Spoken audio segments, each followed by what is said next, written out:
Welcome to I'll Play YouTube channel. Hello, everyone. Welcome to another special edition of our open mic discussion. We got a rebuttal from Kathleen Zellner. Looks like something that she would say, or maybe she will say. We don't really know for sure what she's going to do with that, but nonetheless, we're going to read it out because it's quite interesting. It's another one of these, I don't know what you call it, lawyer for dummies kind of thing. It's really interesting. We've got a full house. I'm just going to go down and read everyone's name, and then we'll get to introducing everyone a little bit later. Got Alice and BB, Disco, Hugh, Susan. She's going to help me read. Jeff Jones, Just Rhonda, Mr. Jinxie, Everly, Nosy, Semiratus, Cyphercop, Tim Tedious, and Travis. Anyone else that wants to join, come to our Discord and jump in the main channel. You'll see it there. We welcome one and all. So anyway, with that said, let me pop this in here so we can get right to it. It should pop in there in a second. This is a little chart. She did this before, which I just love this right here. It's just awesome. The way she does this. I don't remember exactly which reply she did this on before that was actually in there. Has actually been filed. I love it. Anyway, let's get started. Susan, you ready? I'm ready, Jack. I'm going to do the state's response side. Susan's going to read Kathleen's reply. All right, first one. State's footnote 1, Bobby's whereabouts. The state response in footnote 1 reiterates what the COA stated about Avery misrepresenting facts. The COA statement, in its opinion, specifically concerned proof of whether Bobby was home alone on October 31, 2005, on his computer. The Court of Appeals, COA, believed there was no proof that Bobby was home alone that day. Avery's reply. See Avery's petition. Quote, "It is evident that the Court of Appeals was either unfamiliar with the record or disregarded it entirely. It is stated that it was skeptical that the Veely report impeaches Bobby's testimony about sleeping and accused current post-conviction counsel of misstating that Bobby was home alone on October 31 during the time the computer searches were conducted. However, the Court of Appeals did not consider the fact that Bobby himself testified that he was the only person home from 6:30 a.m. until 2:30 p.m. that day, the relevant time period of the searches," unquote. Bobby's testimony that he was asleep from 6:30 to 2:30 p.m. is clearly impeached. The Court of Appeals' failure to be familiar with Bobby's testimony caused it to miss this important impeachment evidence. Indeed. By the way, yeah. By the way, the link to this document is in the video description. So if anybody out there that wants to go click it and read it for themselves as we're going along. Moving on. State's footnote 2, the bullets. The state erroneously claims that Avery is contending that the state witnesses testified that the 2 bullets recovered from Avery's garage were actually the 2 bullets used in the fatal shots. The state miscites Avery's petition at page 18. Page 18 of Avery's petition discusses COA's improper reliance on a Southern District of New York case for assessing Brady. Read that footnote down there too. Number 1 footnote says, which consistently miscites the page numbers of Avery's petition. Avery's response. The state mischaracterizes Mr. Avery's argument.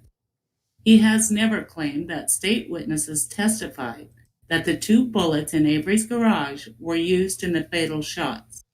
Rather, Avery's argument on page 12 is that the Court of Appeals statement is incorrect, that the state did not argue that the specific bullet, FL, entered Halbach's skull or killed her. The state ignores Dr. Eisenberg's testimony.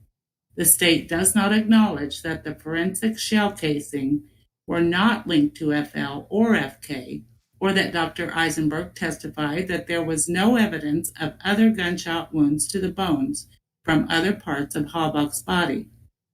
Dr. Jensen's testimony is that Ms. Halbach's DNA found on the bullet was the result of the bullet passing through Ms. Halbach's brain. The exact testimony from the state expert, Dr. Jensen, in the record, which is, do you want me to read that, Jack? You can, if you want. I can zoom in on it probably and get it a little tighter. Oh, I can see it. I meant for everyone else. I zoomed in. I can zoom back out okay. here. Yeah. Okay. Question. Sure. I would like you to simply tell the ladies and gentlemen what information you have here that allows you to conclude that either of these gunshot wounds occurred while the victim was alive. That is, bullet struck bone while that person was alive. Answer. I don't specifically think that there's any one piece of information that would say that the person was alive with a beating heart or an intact brain. There's material, and I was giving information that there was a spent bullet recovered at the scene that contained the blood specimens of the decedent. And that would be indicative to me that the bullet had passed through the brain at a time, whether it was liquefied blood or that it wasn't going through specifically bone fragments. And I would think that that would be the predominant, that would be information that I think would be helpful in making that type of opinion. Question. All right, we have certainly had testimony that Teresa Halbach's DNA was found on a bullet fragment. Answer. Right. Question. I at least recall no testimony that Teresa Halbach's blood was found on a bullet fragment, but the jury will decide in the end that, and in a sense, it doesn't matter. Is there any way to distinguish the bullet hole you saw, either one from a gunshot that was fired into the head of an intact corpse, from a gunshot that was fired into the head of a living person? Answer. I don't think I could make a definitive determination based on whether the individual was in peri-mortem time frame or whether the individual was skeletonized. It would be my opinion that the wounds showed an intact, robust bone that is consistent with what I would say non-skeletonized material, meaning that these look typically like an entrance wound through a bone of a person who is not a skeleton.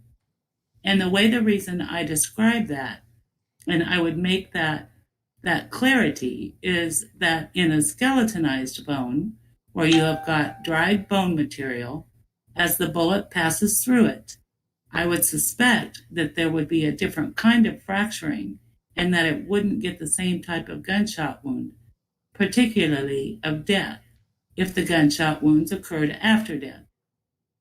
Answer. On the cause of death, yeah, I would say so. Question.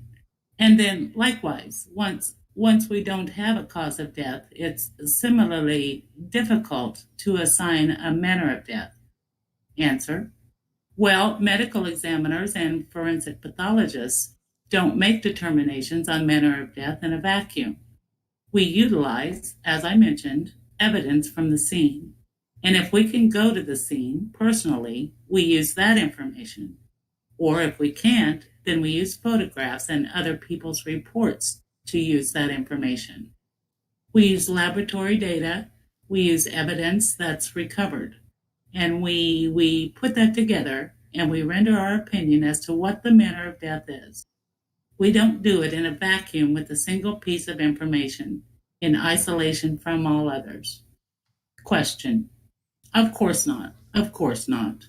And in a cause of death, for example, you cited to these jurors your understanding that a bullet or bullet fragment was found with what you thought was blood of the victim on it. and that initially factored into your opinion on cause of death? Excellent. Okay. So that took us through a couple of pages there. So let's move on. State's footnote 2, IAC claim. The state claims that Avery is miscasting his newly discovered evidence claims as ineffective assistance of counsel claims in his petition. Avery's response: it is the Court of Appeals that casted Mr. Avery's newly discovered evidence claims as ineffective assistance of counsel claims, not Mr. Avery. Next one, state's response, page 4, COA errors. The state argues that the Wisconsin Supreme Court is not an error-correcting court. Avery's response: Mr. Avery asserted in his petition that the court's blatant misstatement of the facts undermines the integrity of its opinion. See Brumfield versus Kane. The state misconstrues Mr. Avery's petition. He is not asking that the Wisconsin Supreme Court edit the Court of Appeals' factual errors. Rather, Mr. Avery claims that the Court of Appeals' unreasonable application of facts, including its significant factual errors in determining the facts, supports his argument that the Court of Appeals' decision opposes United States Supreme Court and Wisconsin Supreme Court precedents. State's response, page 4, compelling legal issue regarding Brady. The state claims there is no compelling legal issue for the Wisconsin Supreme Court to address. Avery's response: the misapplication of the Strickland standard requiring Mr. Avery to prove his pleading would establish an acquittal is contrary to United States Supreme Court and Wisconsin Supreme Court cases. Further, the Court of Appeals' analysis of the Veely CD, Mr. Avery's Brady claim, is unprecedented and relies exclusively upon a Southern District of New York opinion that is inapposite and has been criticized and not followed even by other district courts in New York. More importantly, the Court of Appeals opinion directly contradicts the Wisconsin Supreme Court in State versus Wierski. See Wisconsin Supreme Court criteria for granting review. State's response, page 6 and 7, Avery's experts. The state claims that Avery's new experts all reached conclusions that were consistent with his guilt. Avery's response: Avery's experts refuted each claim made by the state in his trial by demonstrating through experiments and their own expertise some of the following. 1. That the blood in the RAV4 did not come from an actively bleeding finger, as the state claimed, and it would have been in many more places in the car: door handle, gear shift, key, steering wheel, and hood latch, and that the blood above the ignition was placed there using an applicator, and the blood flakes on the carpet had been placed there after they were dry. Number 2, that the DNA on the hood latch swab was 90 times greater than the DNA that would be deposited by opening the hood latch one time. 3, that Avery's DNA on the ignition key found in Avery's trailer 10 times more than what Avery deposited on an identical ignition key on an experiment. Number 4, no human body was ever burned in Avery's burn pit, and the bones in his burn pit had been placed there. Number 5, that no plastic was ever burned in his burn barrel, which had foliage growing in it. Number 6, that it was impossible to duplicate the RAV4 key being discovered in its location by the testimony given by Sergeant Colburn about shaking the bookcase. Number 7, that the bullet FL did not have any evidence of skull fragments demonstrating that it had ever entered the skull of Ms. Halbach. The state never explains how these findings are consistent with Mr. Avery's guilt. State's response, page 7, CD. The state advocates for a new Brady standard when it contended that, quote, virtually all of the contents of the Bailey CD were indisputably turned over to the defense, close quote. Emphasis added, page 7. Avery's response: there has never been any court that has endorsed a, in quotes, virtually all the contents, unquote, standard. The state is conceding that the contents of the Bailey CD were not identical to the 7 DVDs. Because the state creates a new standard for a Brady claim, it does not address the significant evidentiary differences between the DVDs and the CD, and it does not deal with the state's misrepresentations to trial defense counsel that the computer belonged to Brendan and had nothing of evidentiary value. Significantly, the Court of Appeals admitted with the new witness who saw Bobby Dassey push Ms. Halbach's vehicle after her disappearance that the CD might establish his motive as a third-party Denny suspect in his new 97406 filing. State's response, page 8, Bones. The state defers to District Attorney's Office for 3rd Judicial District v. Osborne for its proposition that there is no right to DNA testing of bones. Avery's response: Osborne specifically refers to a federal due process right to DNA testing. Osborne defers to the state's DNA statutes. Osborne merely states that there is no right to federal DNA testing, allowing the states to impose their own DNA statutes. The state's response is a complete misrepresentation of Osborne. State's response, page 7, Sufficient reason. The state claims that, quote, the only reason Avery provided for not raising his claims in 2013, close quote, is Avery's, quote, mere pro se status or indigency, close quote.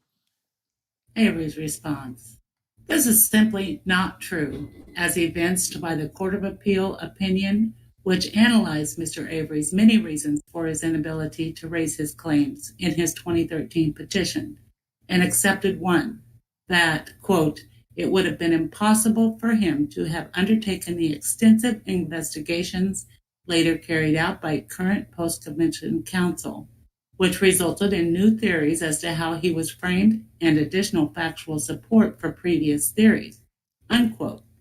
Opinion, page 13. Mr. Avery raised several sufficient reasons for not raising his claims before in his 97406 motion. Nice. The end. The end. Wow. I love it. I love it. And Common sense. Yeah. Well, I'm just going to say this again, that I don't think this was actually filed with the court. I just don't.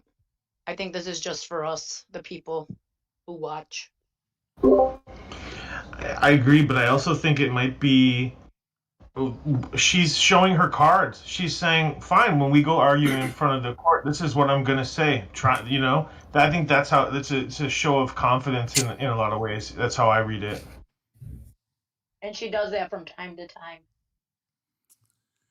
Yeah, this. She's like, look, I got you by the balls. Don't worry, guys out there in the community. We got them by the balls, and this is why.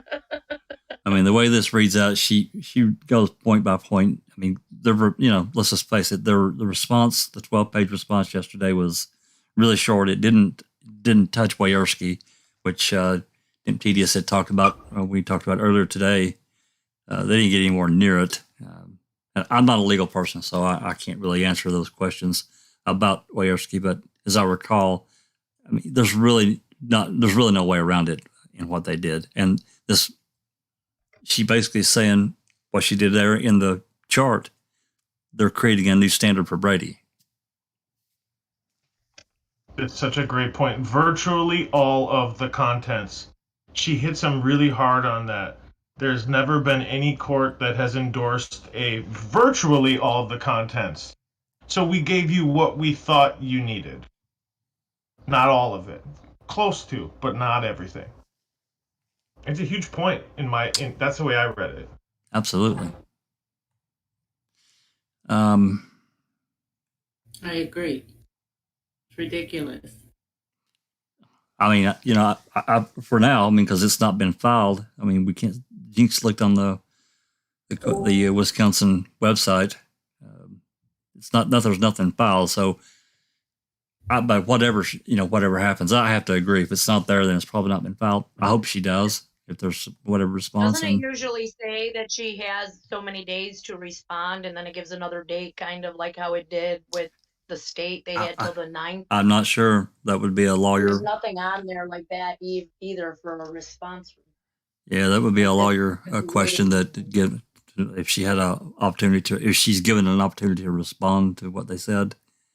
So maybe this is what's coming, you know. I don't know. That does say, it says something filed by Zellner, submit date 9/8/21, motion response. Maybe she did file something. It's just not on here. It's possible. I don't know. I mean, the way it's titled, it looks like it's an actual response, but maybe it just hasn't made it to the website. I don't know. We were told by one of our guests here, Sammy, that she can speak if she wants and talk about this, but she talked and said that this is basically the form that they had to file a response. Well, she did this before. I can't remember which reply brief that it was, but she went down point by point. It was just great. Explained it, and where us normal people can really understand it. This is a little bit more technical, this one, but still. So, thoughts, opinions? It's not stamped or anything. There's no case number on it. No.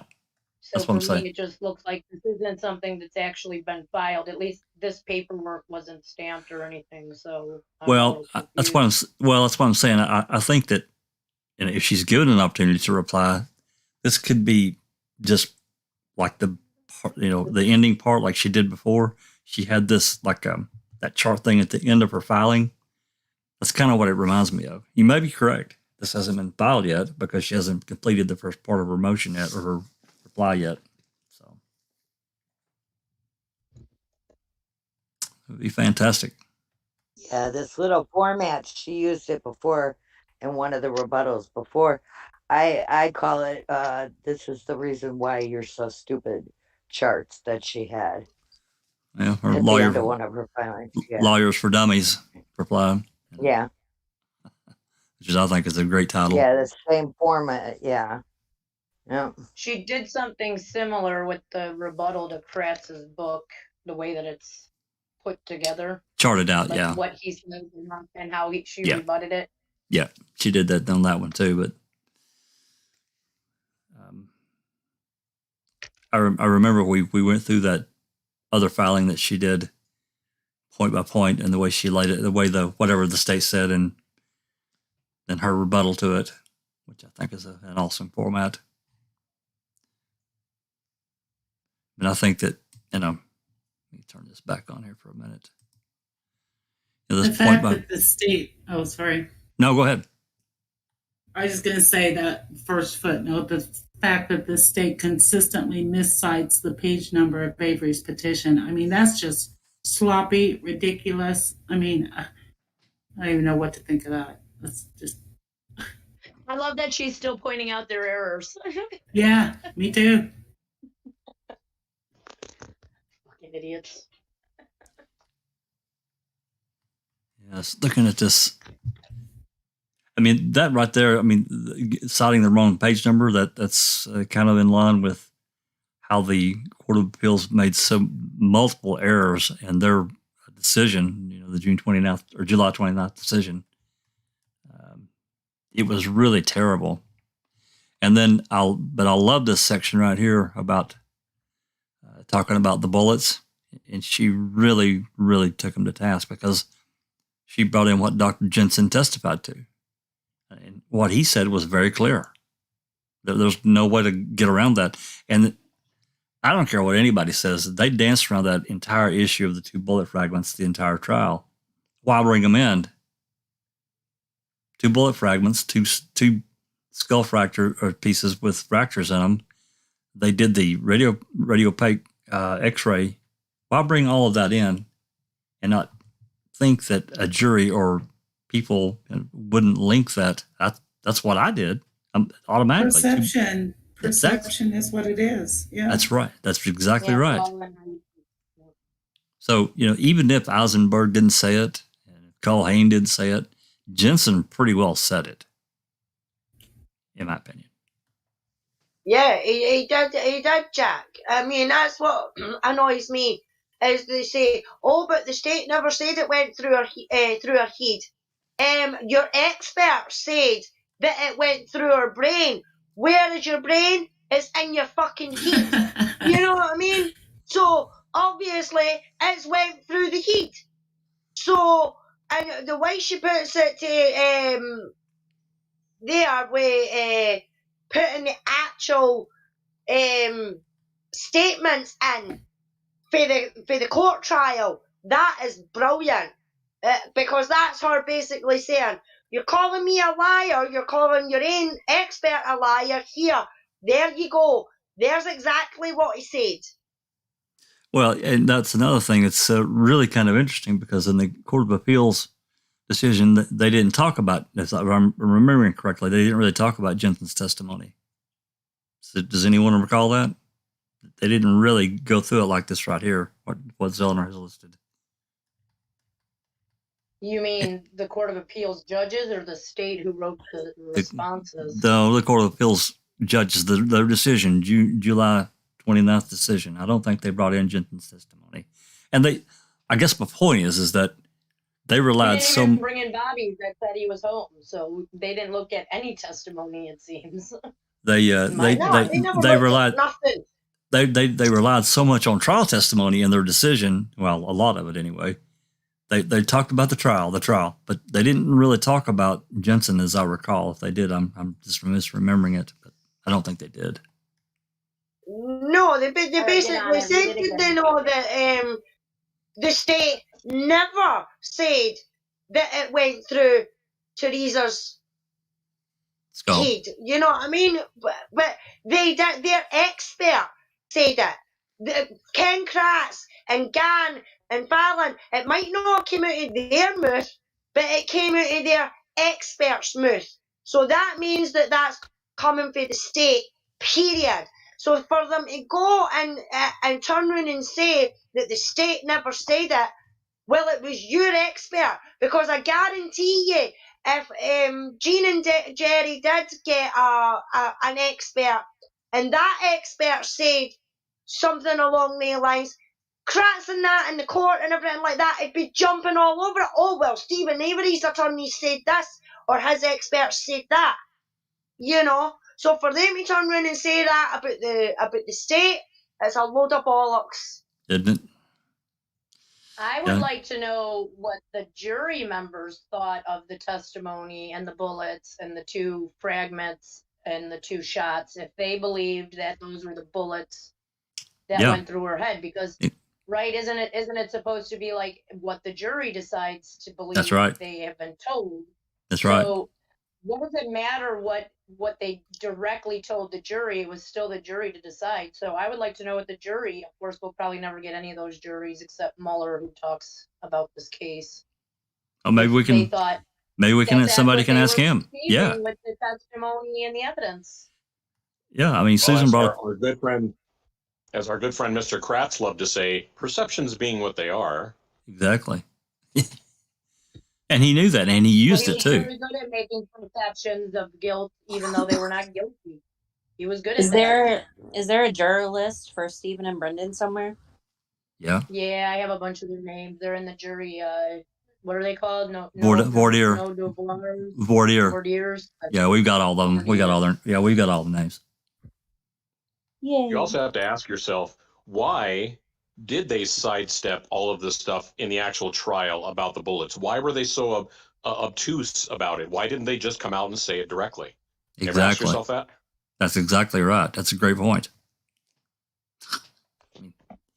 Because they knew that bullet would have never made it out of her head, and it was planted. Well, yeah, but according to their little expert's testimony, it went through her head because that's the only way it would have gotten her DNA on it. Yeah, that was this perception trick is something that Kratz used to great effect. Well, and Kratz calls it in his book the game changer. That's right. He did say that. He did say that. That was a game changer. Mm-hmm. Just say something real quick. Please. Yeah. The scariest part to me is how comfortable the state is to write down these lies in their reply, like what we read yesterday. And they've done it each time they reply to something or they submitted something. That's really scary when you think about it, because if we didn't know any better, we would say, yeah, Avery and his lawyers are crazy. You know what I mean? But since we do know better, I really appreciate what Zellner did, whether she filed it or not. It doesn't really, well, I wish she would. You know what I mean? Because it needed to be clarified that what the state is saying is absolutely not true. And what are not truths? They're lies, right? So they're just trivializing this whole issue about Bullet, about Bobby. And these are huge, huge components of what Avery was not acquitted, God, wishful thinking. Accused of and convicted for, you know? And they still continue to lie to this point. To me, that's very scary that they're so blatant about it. But Zellner, how is that legal? I don't know.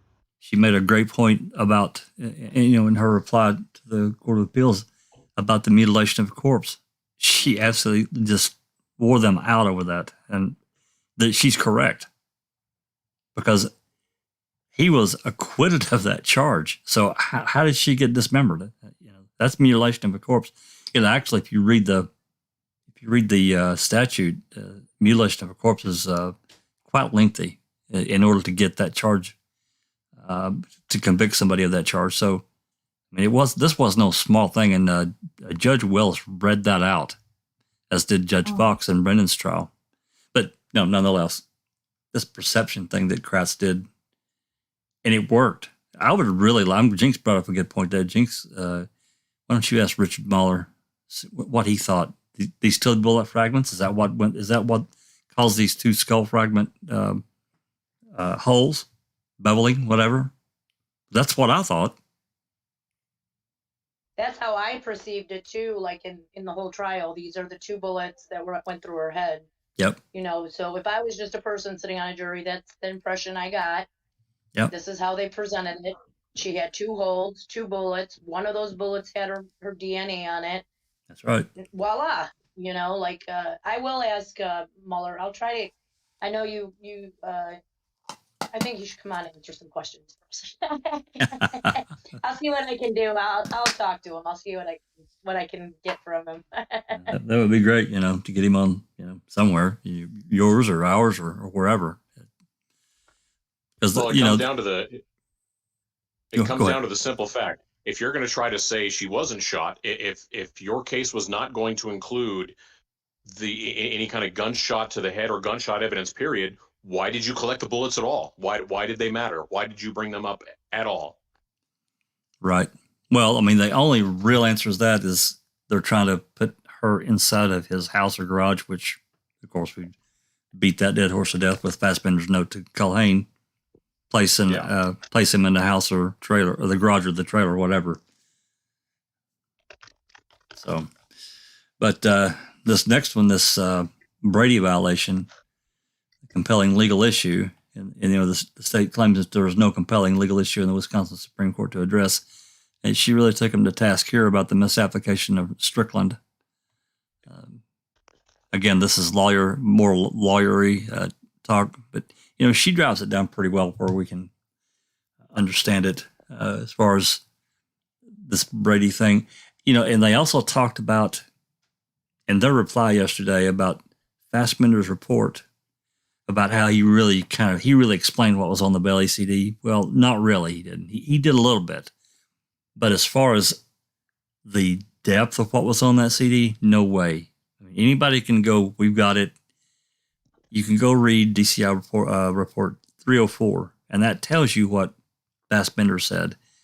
And he does list some things, but it's in by no means everything. No, not a chance. And all the searches and the stuff he did list was the least of all the searches. The stuff that he could minimize and make it sound like it wasn't so bad. Right. Of course, you know, Kratz calls it Brendan's computer, when in fact we know that it was in Bobby's room, at least for a good part of the time. We don't know exactly the dates of when it was in there, but we do know that the computer was in his room, definitely on the date that that video was taken. So, you know, we're not dumb. You know, we all understand that there, you know, a couple of teenage brothers live in that house, and they're curious and they're going to look some stuff up. We get that. But now we're not talking about death porn. That's beyond the normal kind of thing that a teenager would look up. I mean, as far as I know, that's getting into some really, really creepy stuff. Which brings about, I will mention now, Tim Tedious is going to come on this Sunday, and we're going to do an open mic about a topic that he wrote a couple of years ago about everything that he found based on Zellner's filings of the Dassey computer. It's really interesting. I think that it drives down and makes it clear what was there and what her and her experts saw. I've read it before. I've read it a couple of times, but I don't know that everybody has, and it's a good lesson, and because I learned some things that I didn't know. So I think that would be an interesting thing for anyone that's interested in, you know, more details of the case of a pure researcher, which Tim Tedious is. He does such a great job of, you know, challenging himself and trying to find out everything that he can, good, bad, and indifferent. So anyway, okay, here again, talk about Avery's experts. I could not believe that the state said that Avery's experts said he was guilty. They didn't say that at all. What? I don't even know where that came from. That is so far out of left field. Yeah, defies reason. I mean, why do you think that Josh Call would put that in his reply? I mean, anyone, Savarkov? I mean, why would they put that in there knowing that it wasn't true at all? He got me. That was probably one of the many things, but definitely one of the bigger things that there's no way they could have supported that, and she laid it right there how they could not support it. Yeah, I mean, the only thing that I seen in the response to the state was that they were saying that the Stevens experts or something like that wasn't able to give an opinion on something. You know, they're not opined enough to do it. So that means that they're not inclined enough to give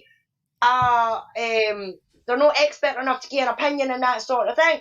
Well, that's a load of crap, but that was the only thing that I seen. No anything about Stephen's lawyer saying that he was guilty, for fuck's sake. Well, I think that's, the part they left out is most of the experts wouldn't give a complete opinion because they could only do so with more testing. They weren't gonna put it out there without, you know, a more of a pure fact kind of situation. They weren't gonna just throw a theory out there that they wouldn't be able to support. They wanted more testing, and they said, with more testing, I'll be able to give you a firmer answer. Thank you. That's exactly what they said. That didn't in no way say that he was guilty. They just said, hey, we can't tell from what we've got here. We need to do more testing to give a more definitive answer. I just don't get that at all. Kalanick said that with more testing, he could prove what kind of wood it was on the item itself. And that red stain. It's not a question whether it's wood, but what kind of wood. Yep. With more testing. So then a state response on the CD. I have so many problems with the CD, and I have for a long time. I just have just tons of problems with it. I have a question. Yep. So it says Lisa Kumpfner also is on that response. So does she write it and then like Josh Cull stamps his name to it, or does he actually write it? That's a lawyer question. Lisa's the lead on it. Like I said, Josh is more like he's just a figurehead. He may have reviewed what she wrote, but he would not have written it himself, and he wouldn't have done all of the legwork. This is all on Lisa. Okay, that's what I just don't. I can't say how bad it is just based on what we know, and not this is my non-lawyer self talking, but somebody that's had their head in the case for a long time. It almost leaves me speechless. Why she's clearly made it pretty far in life as far as being a lawyer, and I get trying to play this adversarial role, but come on, why would you put things in that really aren't true at all? Her experts did not do that. Hence why I said that it's so scary that they feel so comfortable saying all these lies. Yep. And misrepresenting and misquoting. Very scary. Yep. I have a question. Yep. If maybe someone with some lawyer experience could answer on it's the page 7, the CD issue, state's response, page 7, CD. I think it's near the end, maybe 5th page down, maybe the last full page of the document.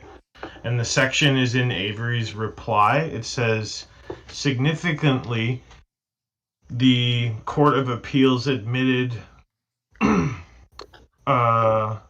oh, I'm sorry, I'm on the wrong. That is not what my question is. Oh, it is. Significantly, the COA, Court of Appeals, admitted with the new witness who saw Bobby Dassey push Ms. Halbach's vehicle after her disappearance. So there's talking about that part.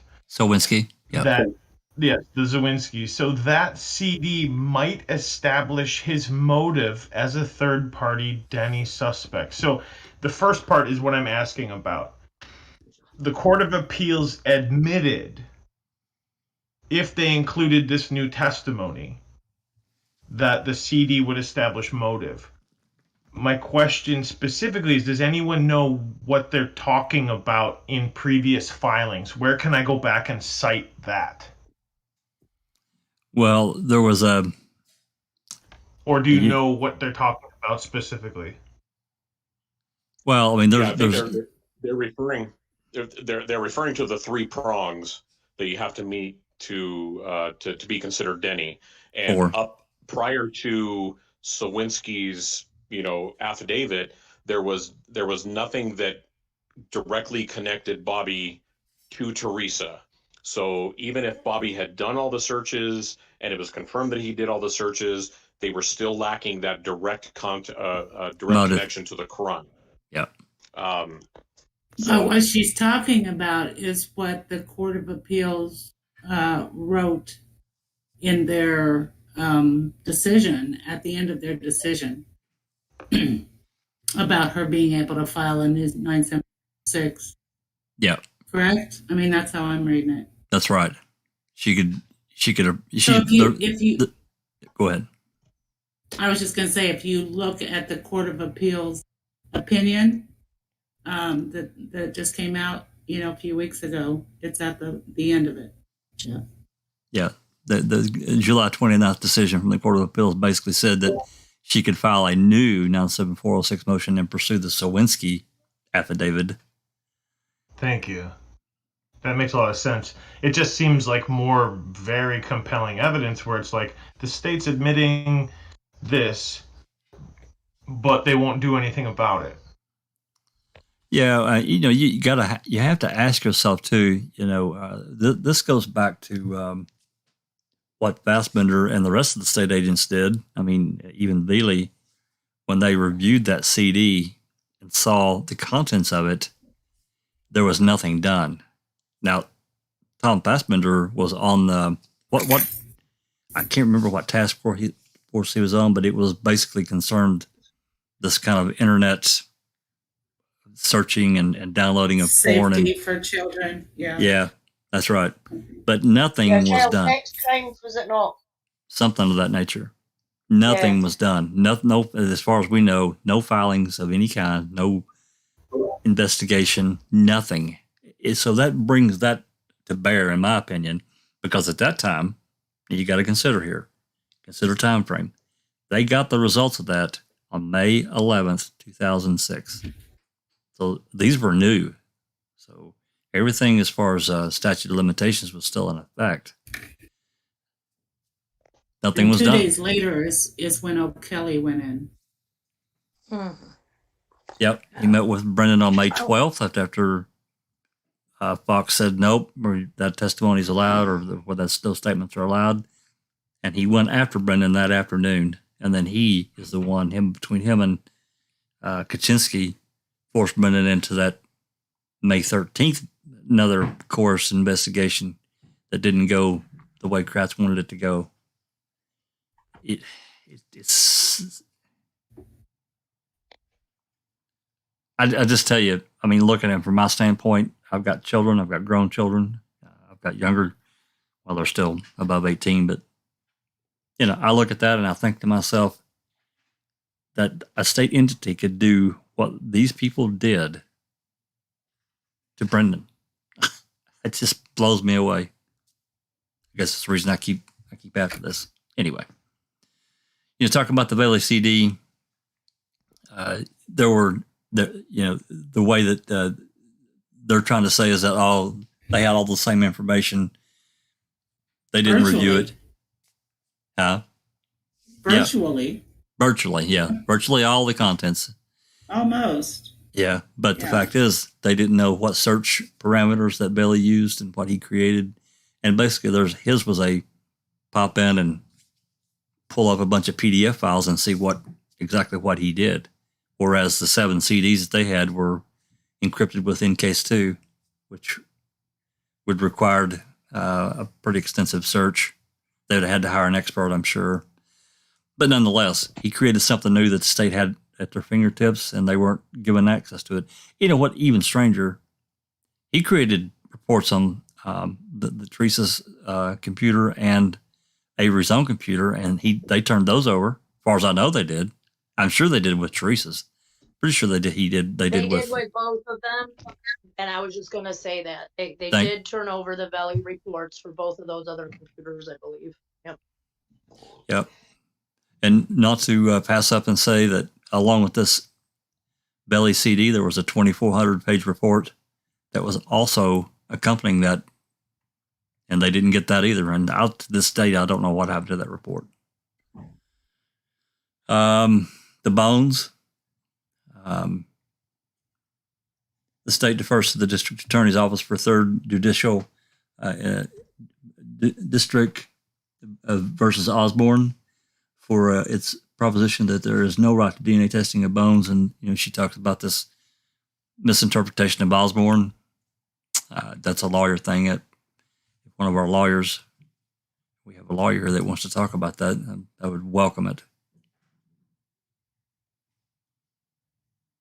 No lawyers? Well, to me, it sounds like it's a federal thing. It merely states that there's no right to federal DNA testing. And it allows the states to impose their own statutes, which they ignored, basically, when they gave them away, right? Basically. That brings it. I don't know if it matters, but the federal law to the bone testing that they have for federal cases, they do have their own law, right? Their own statute in the federal law.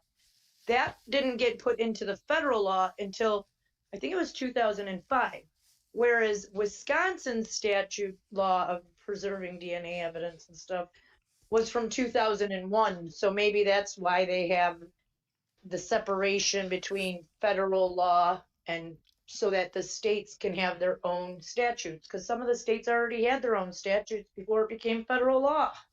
Yeah, it says 09 for Osborne. Yeah, 2009. Yeah, it does. Interesting. So, well, I mean, I think we all feel pretty strongly about the bone issue.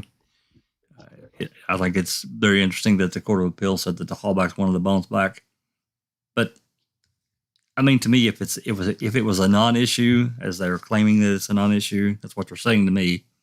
Why didn't they give the bones back in 2005 after they, or maybe 2006 when they finished whatever testing they were going to do, which was really not much of anything. I mean, they sent some to the FBI, but the FBI comes back and says, "Hey, we couldn't do anything; they were too burned."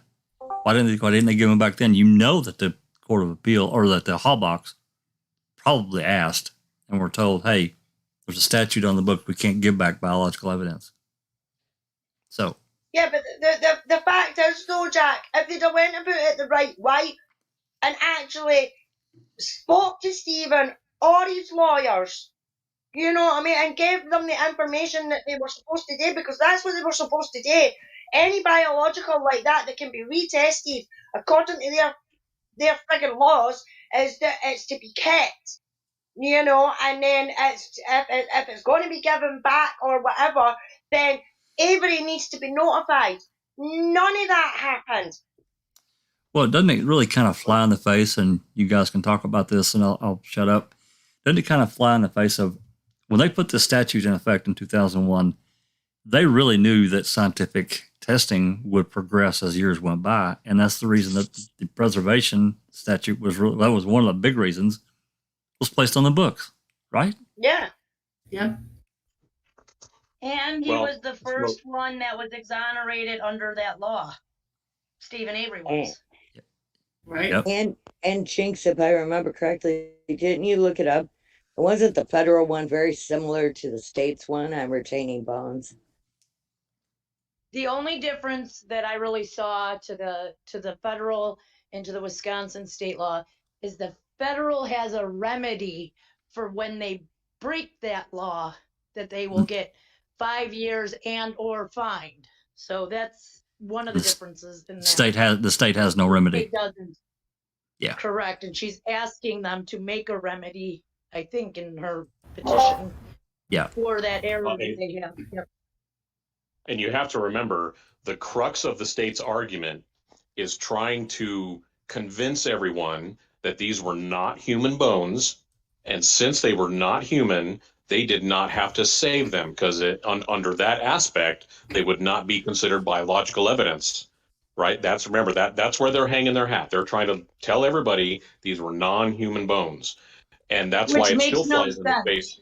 Exactly, it does, but that's their argument. And what they're hoping is that's what the court is going to side with them on, to say, oh, well, since they were not fully identified as human, that means they weren't human. That means you didn't have to save them. You could have thrown them in the trash for all anybody cared.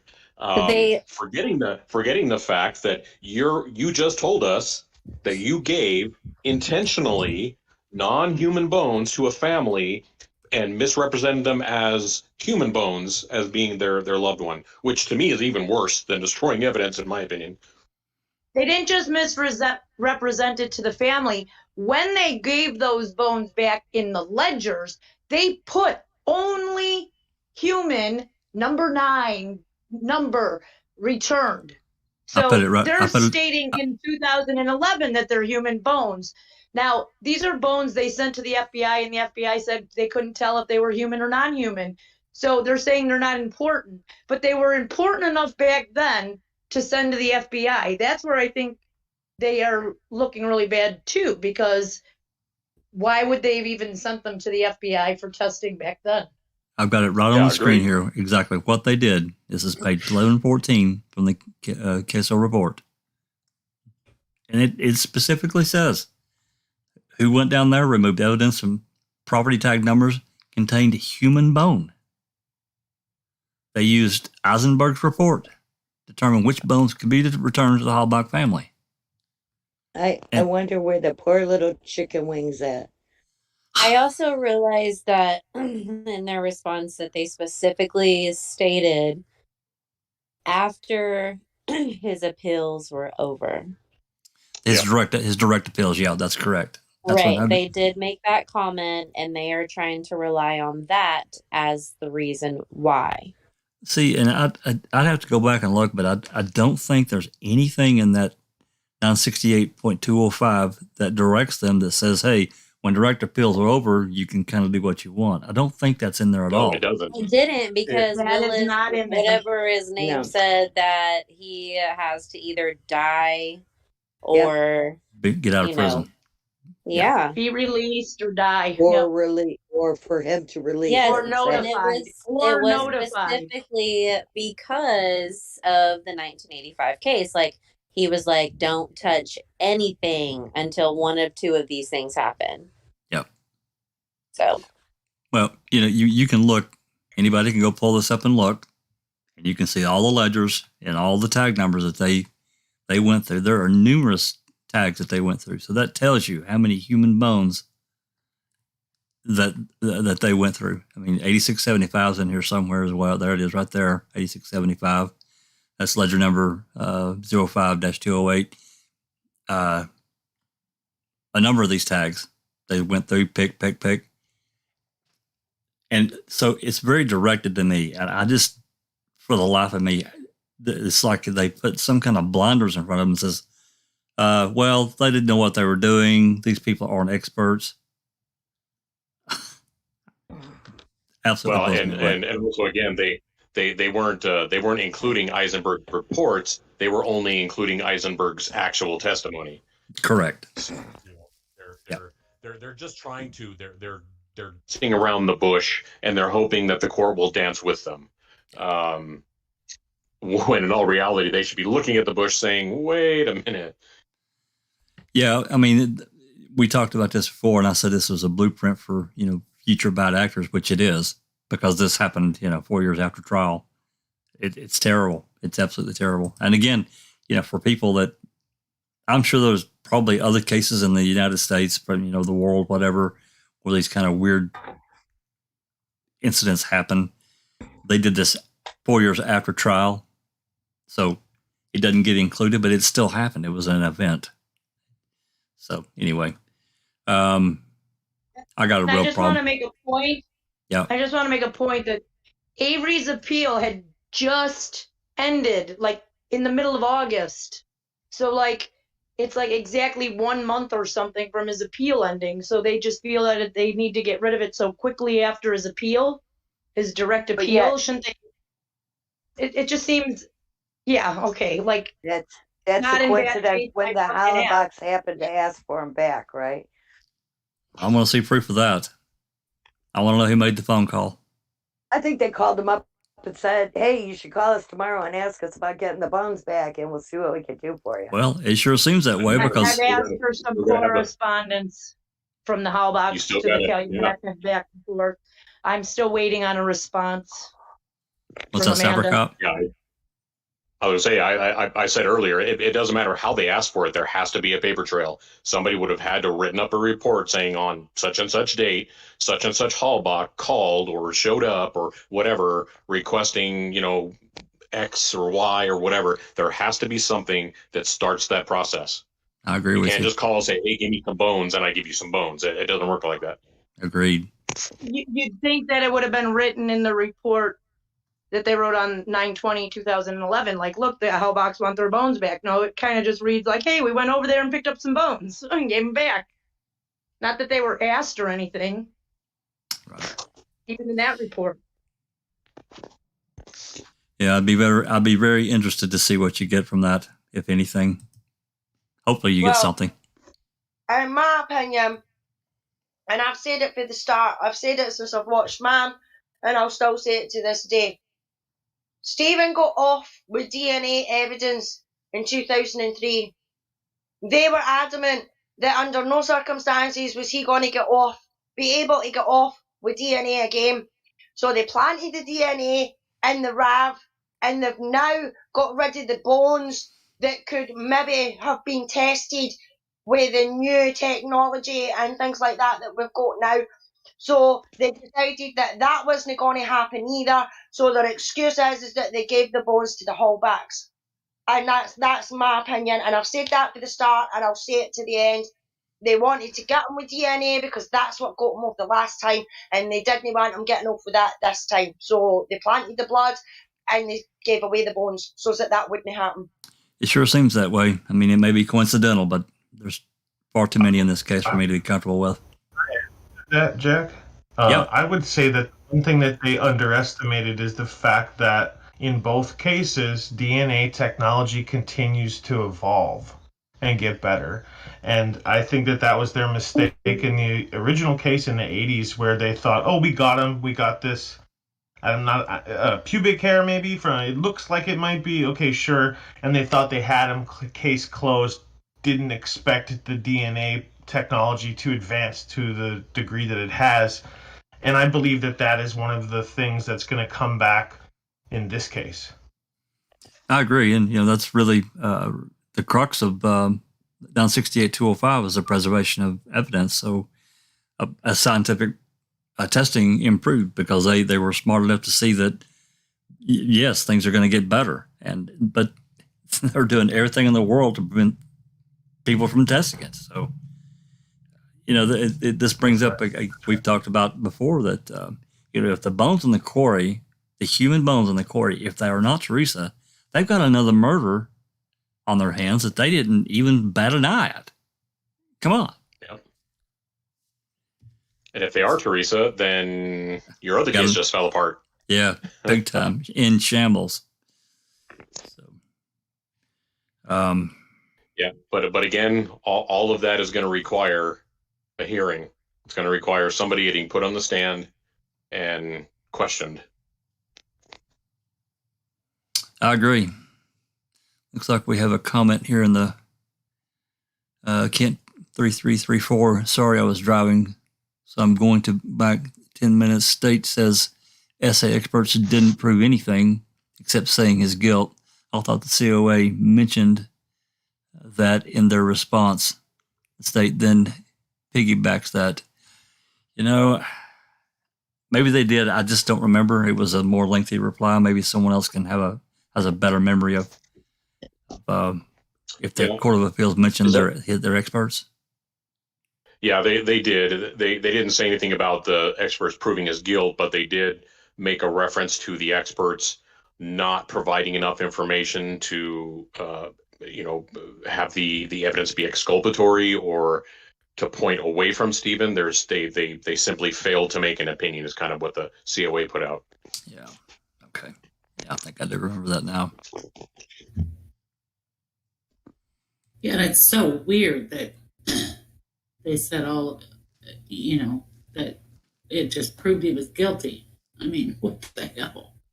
I don't know where they got that from. I really don't. Yeah. Or actually, as you guys have talked about now, how Lisa could come to that conclusion. I just don't get that.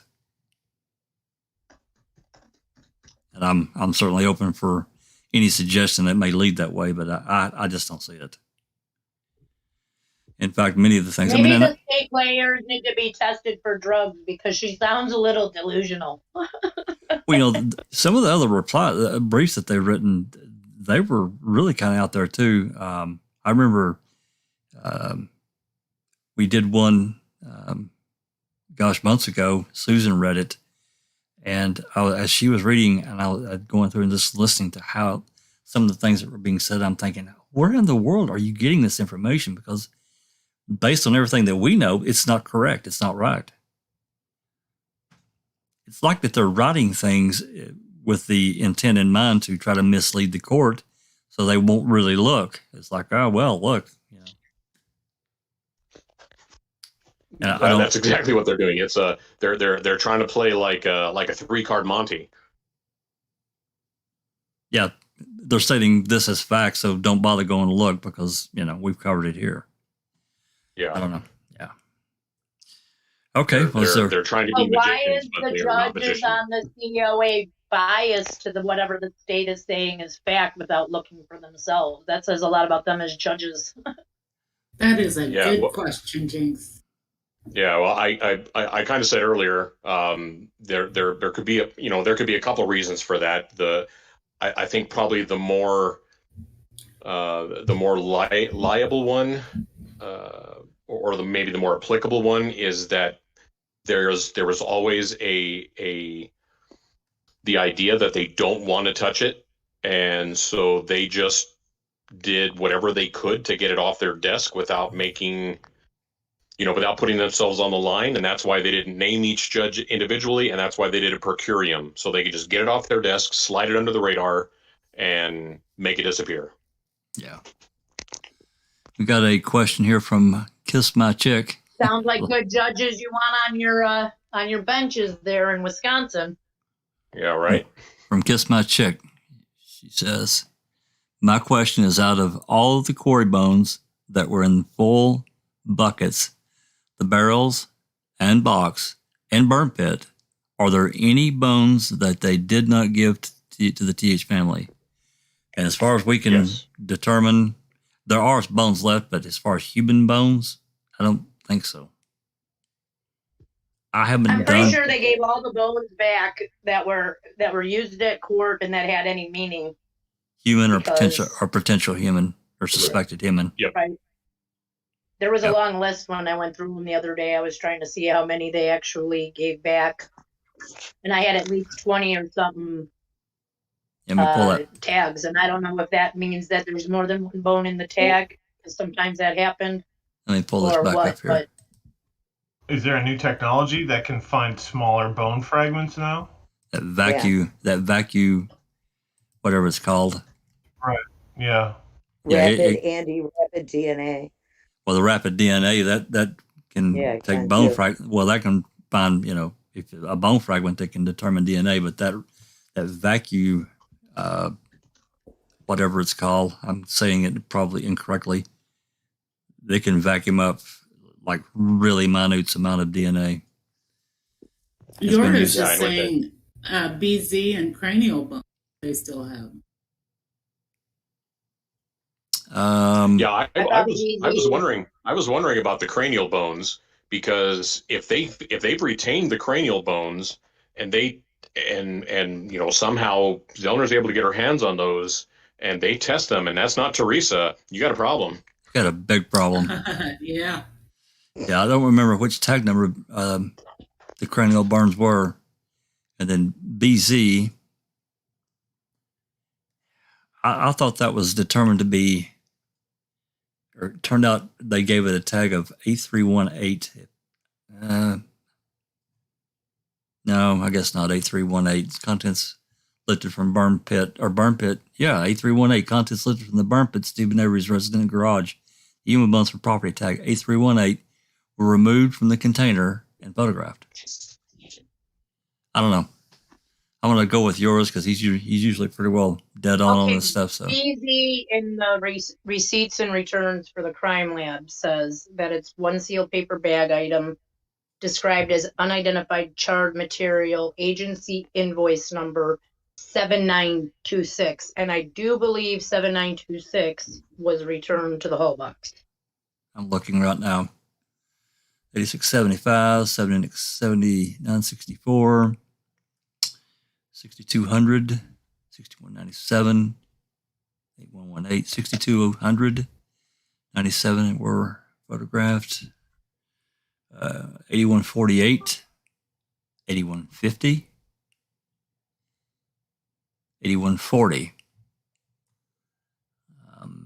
7411, 7412, 14, 16, 19, 7420, 21, 26, and 34. That's all that's listed there. What number did you say it was? 7926. It's on page 65, I believe. I didn't see 70. Ledger. Yeah, I don't see 7926 listed here. So that was found in the quarry, right? You see. They said the pit, I thought. The Avery pit. Yeah, the skull bones were supposedly found in the pit. Yes. Well, BZ is the material from her leg or whatever. Now, this set 8318 was lifted from the burn pit as well. Some of these, though, they don't identify where they're from. Actually, Oh no, 3 is not. That one was not returned. BZ is supposedly still there. yeah. So if they still got those, yeah, that would be fantastic if she could get her hands on them and get them tested. And if Saprocop's right and they turn out not to be Teresa, holy shit. Yeah, because they would. That's what they used to identify her, right? That's the 7 loci piece, right? That one. BZ was, yeah. Yep. Yeah, that would. And the cranial bones were what they used to imply that she was shot to death. Yes. Imply, infer, whatever fucking word you want to use. Yep. Can they pull DNA from those bones, from the cranial bones? They can with the new test. With the new testing, yeah. With that rapid test, absolutely. Yours says 7413 is the only quarry bone that's supposed to be left in evidence according to ledgers. There you go. So anything that of that nature that she could get her hands on and get tested, absolutely. So why doesn't she file a motion for more scientific testing on those numbers at this point? Because maybe it all got shot down on the COA's opinion. Yep. But can't she file a new motion to have new testing? Isn't that what that 97407 is or whatever? That they have to hold this evidence, and whenever she asks for this evidence, it should be made available to them to do these tests so that they can prove if they're innocent or not? Wasn't that part of the law? She'd have to drop this 97406. It says at any time. It does not say that you cannot be in appeal. It does not say that you cannot be in the middle of a court case. It says at any time. So what does any time mean? But I mean, didn't she already ask for that in her original motion for scientific testing? She asked for some stuff, but what stuff did they give her? Did they give her the BZ? Did she ask for BZ? Did she ask for the cranial bone? I don't know. I know she specifically asked for certain things, but I know 8675 or whatever was one of those specific things she wanted to test. I can't remember. But if she didn't specifically ask for these, why can't she should still be able to keep asking for them? That's what their law basically states. It doesn't matter if it was used before. If it wasn't used before and it can be used now, it still has evidentiary value, and they should be allowing it to be DNA tested. That's what their law is like. I don't know if there's I don't know whether the procedural bar comes to effect. I don't know. We need a lawyer to tell us. I'll have to reread that 2001.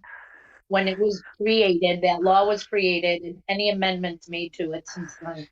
Yeah. But I believe it just says at any time, no matter if it was used or not used, whether it was used in appeal already, even if it was already in a 9706, well, you wasn't able to show anything, you should be able to. You would think that with 968-205 that the way that they wrote that is technology progresses. You would think that would be part of it. New test comes out. And that's what they were basically saying. Yeah. I mean, that's the spirit of that statute. So, yeah, I agree.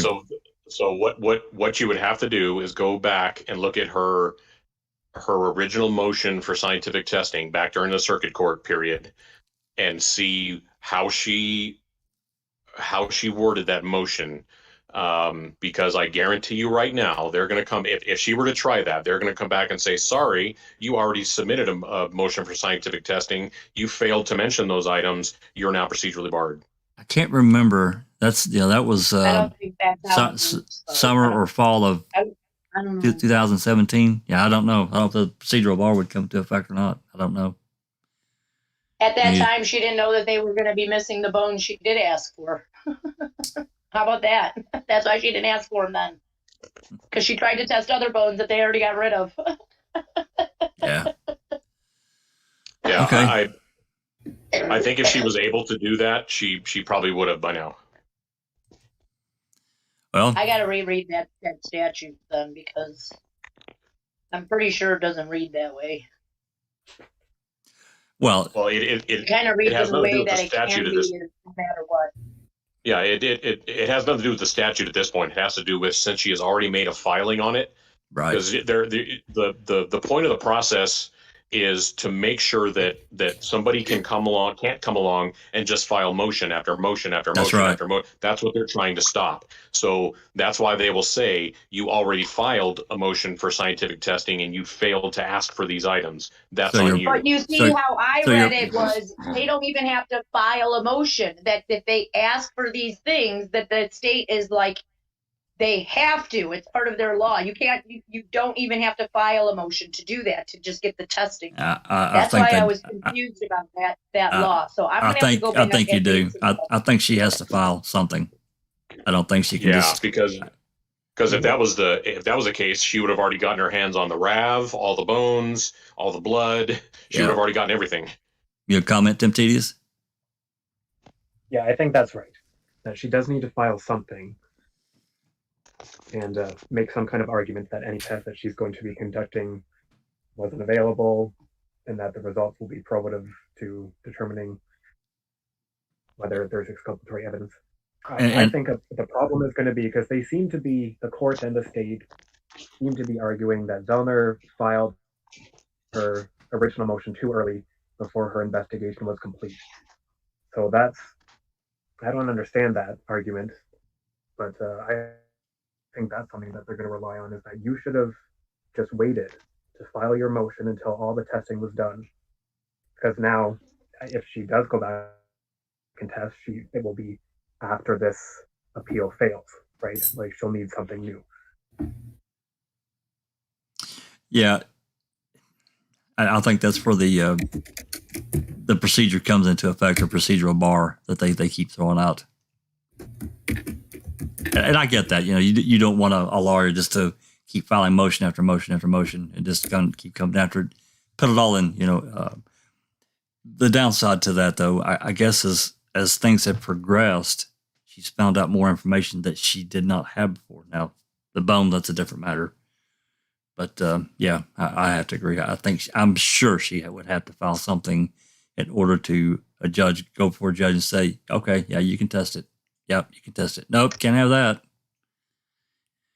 We'll have to go back and reread and relook at that motion for scientific testing, because I remember reading it, but it's been too long. I just don't remember. Well, that's what she did before, though. She put in a motion to get testing and that done. She was granted the testing. She was granted some things, and as she talked, if you remember, her and Fallon talked about this, and they were going to do this in stages. Yeah, and she was supposed to get the bones, and she was going to file to the court about the testing, and Gannon and that went, oh no, wait a minute, wait until I check with this. So they were leading her up the garden path. You know what I mean? Because she's thinking, oh good, we're going to be in talks to get these bones, to be able to get them tested. This is going to be and then she's finding out that they're not there. So Fallon and that led her up the garden path with that. You know what I mean? As far as she was concerned, she was getting these bones to be tested. So they asked her not to file her motion just yet because they had to clear up a few things. Aye, that was to get rid of the frigging bones so that she couldn't test them. That's what I think. Well, we remember William's hasty exit with that misplaced phone call, which is just absolutely ridiculous. And no one has ever really addressed that one either. No. Man, I'd love to have been a fly on the wall for that, for his getting off that. Yours has got a comment here. Kathleen has addressed it. Oh yeah, she addressed it. Yeah. Oh, yeah. Sure did. Yeah. Yours made a comment. I think that the procedurally barred issue is a bunch of horse crap. Truth is coming out how it comes, regardless of procedures. Truth and justice is more important than procedure. Horse shit. Yeah, I agree. Yeah, I agree as well. But when it comes to the state of Wisconsin, it's all right for them to do anything and everything because they know that they're going to get away with it. And I hope to God that this time round, the Wisconsin Supreme Court actually takes note and actually does something about this because they've got away with it for far too fucking long now. And it's getting even more ridiculous as it's gone on. So somebody in that frigging state needs to open their eyes and actually see what's bloody going on. And then maybe if they finally get their finger out their arses and actually do something about it, then it will go away because Stephen and Brendan will be free. You know what I mean? They're going to fight Until this. they do that, we're going to be here. They're going to fight this tooth and nail. She said a long time ago they're going to spend their last dime trying to defend this and keep it out of the court. They do not want Kathleen Zellner anywhere near a courtroom. No way.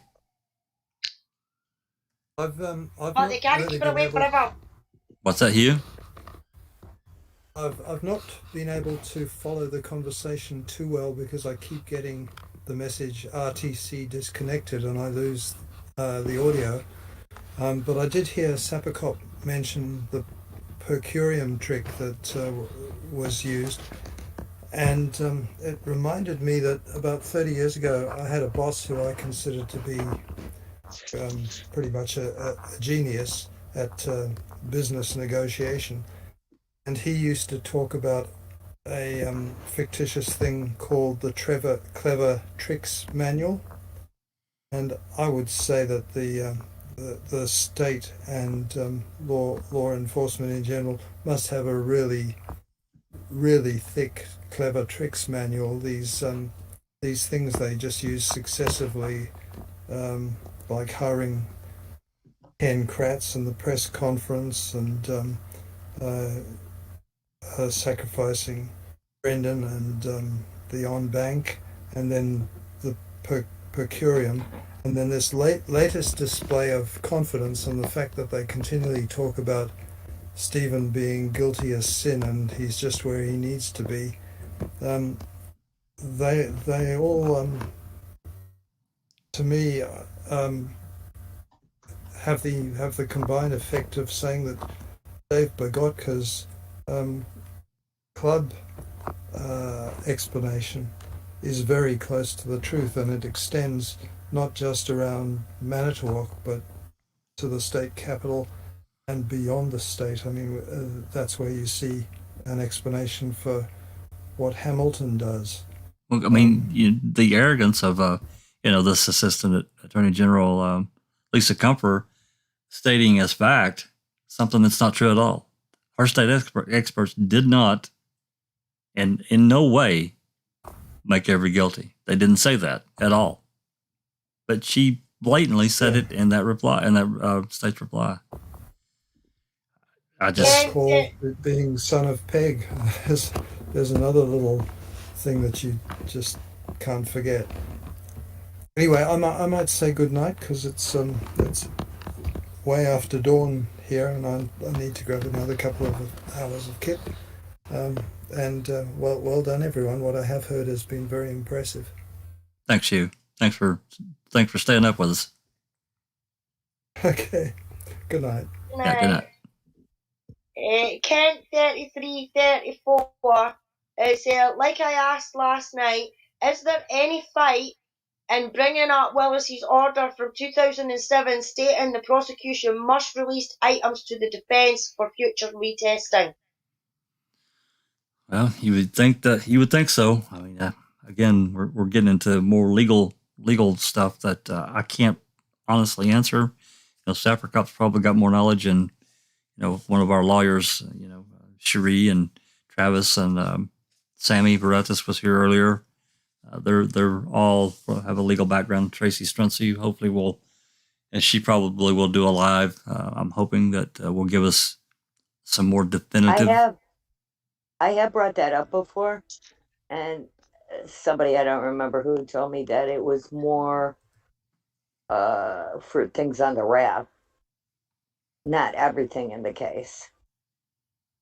For testing? Yeah, what for that one motion, the one motion that they filed after trial was to preserve just the RAV evidence that was sent to the FBI. So the RAV itself, or the RAV blood evidence, and then the ETA blood vial, I think, was listed on there too. But there was something I think that they said, Norm said, this is all in our law anyway to preserve evidence. And that's why they didn't add more to it back then. Right.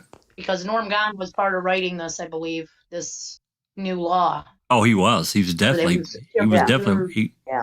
He was definitely one of the architects. Yeah. This is any time after being convicted of a crime. Yes, they have to file a motion, but it says, it just says the evidence has not been previously subjected to forensic, or if the evidence has been previously tested, it may now be subjected to another form of testing. So or it was not utilized at the time of previous testing, or that it provides reasonable likelihood it has more accurate or probative results. So why can't they write a motion to keep testing all of the evidence? Even if it's been tested before, they have the right to keep testing it with new technology. New DNA testing. Yeah. I mean, to me, that's the way that it's really written. And that's the spirit in which it's written. Well, that's how I read it. I figured anytime after being convicted of a crime. At any time they can file a motion requesting scientific measure. Sorry, go ahead. No, that's it. And then they have to demonstrate that, the results will be probative and that the tests weren't available or that there's something different about this test, Yeah, they can't. She couldn't just walk in and say, "Okay, give me the skull bones. I'm going to test them," and then they have to do it. She has to file a motion. There's new testing. Right, but she has to give a reason. She has to give a reason why they're testing it now if they didn't test it before. Correct. That's the way it should be. They asked for other bones, which she didn't know were returned. Isn't that a reason to now ask for some of the other bones that are left? Because we didn't know that this was all that was left, because you didn't notify the defendant that you were returning all the other stuff I asked for. What's that, Susan? Okay. That's the way it should be. Evidence in a trial should be available to the defense at any time for them to retest it, I think. They don't. I don't think they should have to go through the courts. I think it should just be available. Yep. Well, I mean, there has to be a reason why you would retest. I mean, you can't just. I get what you're saying, but that new rapid testing, right? I agree. It costs money to retest. If they're offering to pay for it, what difference does it make? Why do they have to have a reason? Of course they have a reason. Why else would they retest it? Oh, I'm not disagreeing with you. I'm just saying that the way that the court's going to look at it is that why would you want to retest? Let's just say it's the same test. Why would you be expecting a different result? And I get that, but I also get this other part. Hey, if somebody's willing to pay, hey, let them do it. And I think that was in one of the cases they cited too, is that you have no business saying they can't test it. If they're paying for it, let them test it. That was one of the things I was reading. You know how they cite all these other little things that you got to read all the time? Yeah. One of those was part of that. What's that, separate? Yeah, and then Suck It This promptly shot that down. No, what I was all I was going to say was you have to remember that especially in the post-conviction process, the idea is to prevent just like I said, motion after motion after motion or request after request. There has to be a limiting factor. Yeah. So that's why they've made the rules the way they've done them, is to stop that. So that's why if she wants to test something, all she has to. She can ask, she can file the motion, but she has to give a good reason why it's being done. And the court does not have to grant it. But if it wasn't necessary to go through the courts, if evidence was just considered available to you in your defense, even post-conviction, it's not going to tie up the court. Leave it out of the court. It's evidence. If somebody claims they're innocent and they have someone that's going to pay for the test, why do they have to go to the court and ask for it? I just don't understand that. There's got to be some other procedure or something that's written in how they do whatever they do that is attached to this somewhere that we're not seeing. I'm not. We need a lawyer to tell us what that is. I mean, I've seen a lot of cases where there's DNA evidence that the courts continually deny people that, are saying that they're innocent, and this DNA test can make the difference in their case, and they're still denied it. It just makes me so angry. Oh yeah. There is no reason to deny it. Maybe this might be a poor analogy, but say you're average Joe worker, or say you make $30,000 a year, and you walk into a Bentley dealership and you want to test drive a $300,000 Bentley, knowing hell you can afford it. So by the same token, you would almost be saying that dealership would have to let you test drive that vehicle simply because you walked in and asked. They won't, because they know you don't have the means to afford it. So since you can never buy it, there's no point in letting you test drive it. So the same kind of thing goes with the court. We have this process in place that has steps in it that you have to meet in order to get this testing or get something done. And that's the reason those tests are in place, so that not every Joe Blow can just walk in and say, today I think I want to test this, and then come in 2 days later, I think I want to go test this. They want to stop that. They want to say, nope, if you need something, you need to put it in a formal motion, and you need to ask for approval to do it. Yeah, because that's what would happen. That's what would happen if you didn't have it. You would have every Tom, Dick, and Harry. I have to disagree with your analogy, because a private dealership is selling cars. It's a business. This is our judicial system, okay? This is the people. Yeah. There's still in his analogy though, there is some legal process that they have in place that we're not seeing. That's what he's saying. There's something there that prevents that. It's called finality. They don't want people overturning cases. Oh no! Oh, you're absolutely right about that, Susan. Yeah. But isn't a vacuum machine, isn't that enough to say, hey, look at this new vacuum machine that didn't exist in 2005 or in 2012 or in 2000? It's a new test. Now it's a new test. I agree with you. It's like the key, the fabric part of that key. They could use that vacuum thing on that fabric part of the key and probably pull whatever out of it. That would be interesting to see. Of course, they let every Tom, Dick, and Harry in the world handle that thing now, so it probably is a waste of time. It's a waste of time, but yeah, that's correct.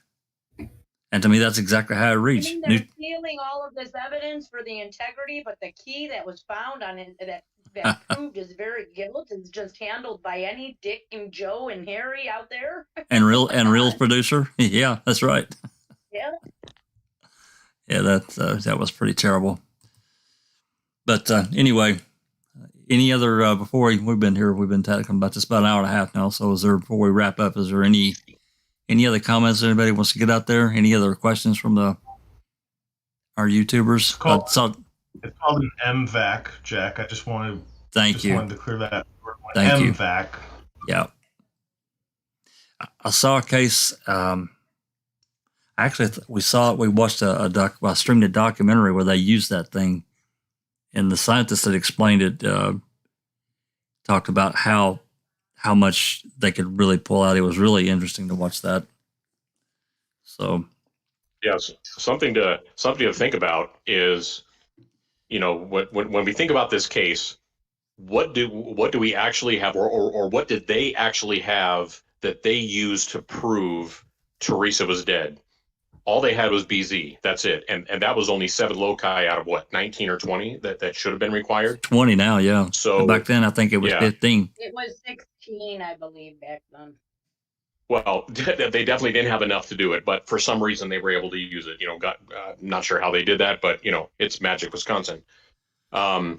So to think now, if now that we have this awesome test that they developed because of the California fires, that's able to find DNA even from charred remains, if she were able to make an argument to say, hey, give me those skull bones, we can use this test to definitively prove whether that was Teresa or not. Right. I don't see why they wouldn't want to do that, because I would think the court, the state, whoever would want to know definitively 100% that was Teresa Halbach. Absolutely. I agree. But again, did she kind of shoot herself in the foot by that very first, not bringing it up in that very first motion? I don't know. The fact that she hasn't made any filing on that since tells me that there's probably something in place that's preventing her from doing it. That's very possible. I don't know. I'd be curious to know, Jeff, did you by chance see when that MVAC test first made an appearance? I know it's relatively new. I'll check right now. I'll be back. I'll check right now. All right. I'd be interested in knowing that. Dr. Silkman made a comment a minute ago. Let me see if I can find it.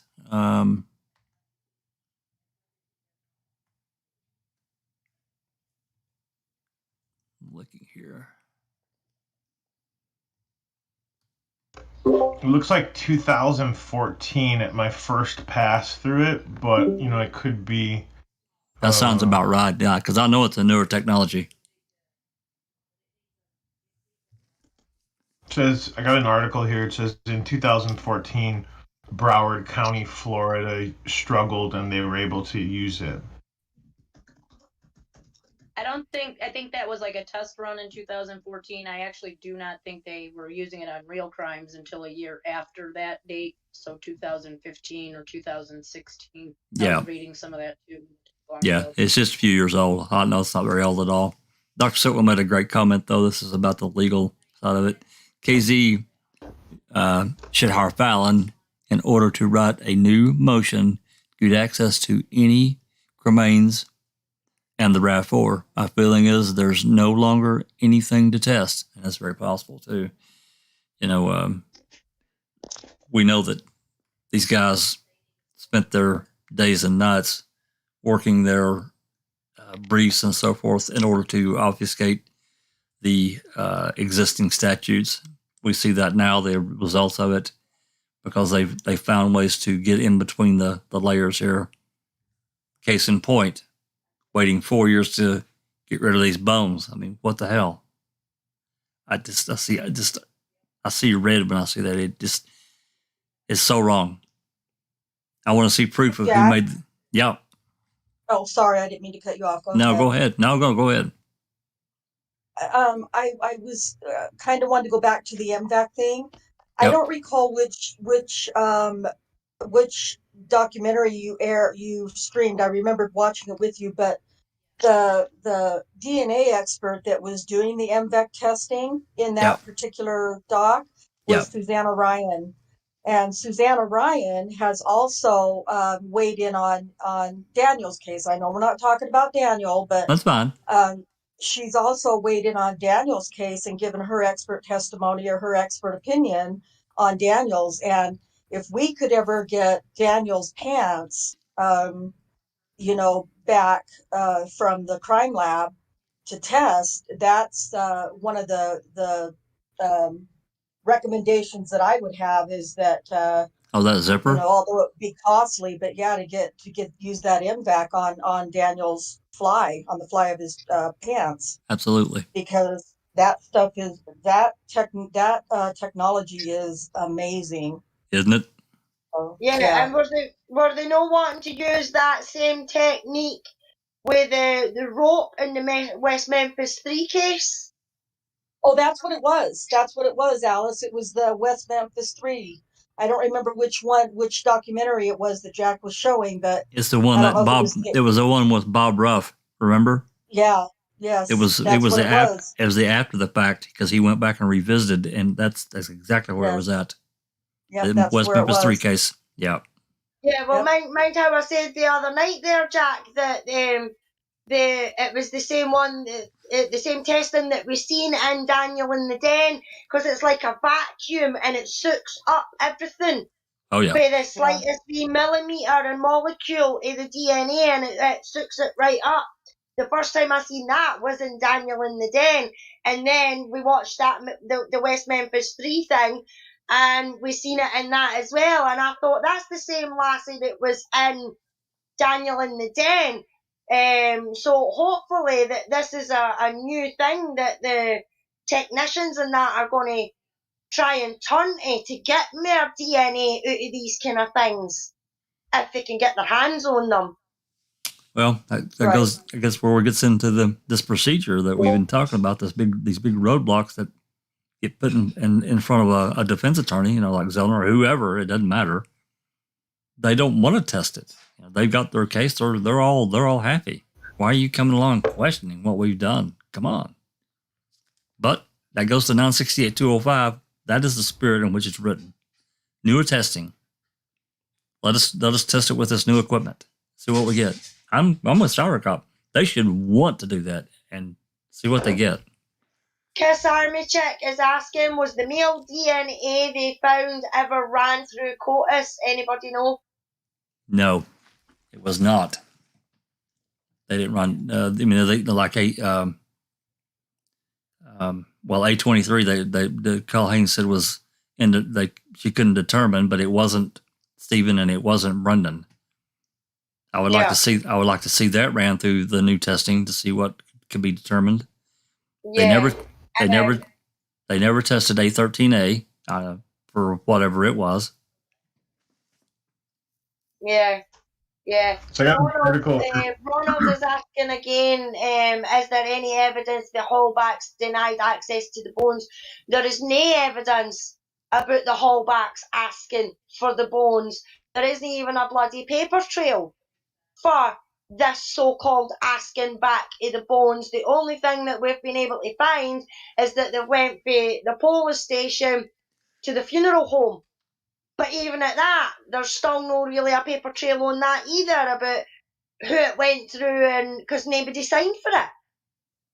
Well, and that comes up to what we were talking about, the Court of Appeals decision, the July 29th decision. They're the ones that made the statement that the Hallbacks asked for the bones back. We have nothing to point us to that direction. Nothing. There's nothing, and we want that. So Mystic Jinx wrote a open records request to try to find that information. Be interested to see how that turns out. Yeah, and Bethany, I have an email from her. Now I just went and looked. And she sent me something, but I haven't opened them yet. Well, let's see what they are. Bethany is saying, I think the truck in the field was the real crime because Stephen Avery had an airtight alibi. They waited until they had a chance to plant whatever they found. Plan B was then on the wing of a fly. So please accept this correspondence, yada, yada, yada, yada. That please further specify what records you are requesting, as your request is too vague. And then it says, in regards to your request for copies of correspondence and emails with the Hallback family from 10/31/2005 to present, no such record exists.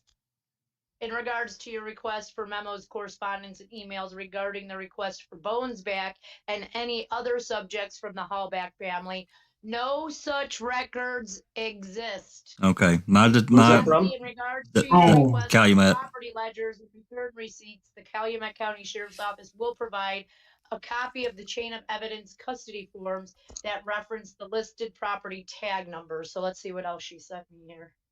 Okay, with that first reply that you got back, hey, with that first reply you got back, I would forward that, ask the same question of Paul Ferguson at the DOJ. So if it went through filing, they're trying to obfuscate and put this off on the DOJ or the DCI, go that route and see if there's a record. I don't know what they'll tell you. They may tell you a record exists, but you can't have it. But crap. Anyway.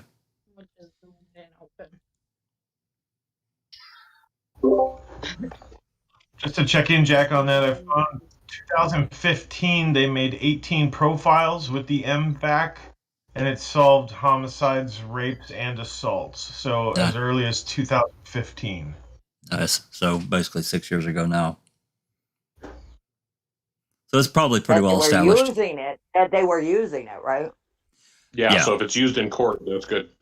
Yeah, it's been accepted. Right. This is from the MVAC website. You can find that right there. They explain their history.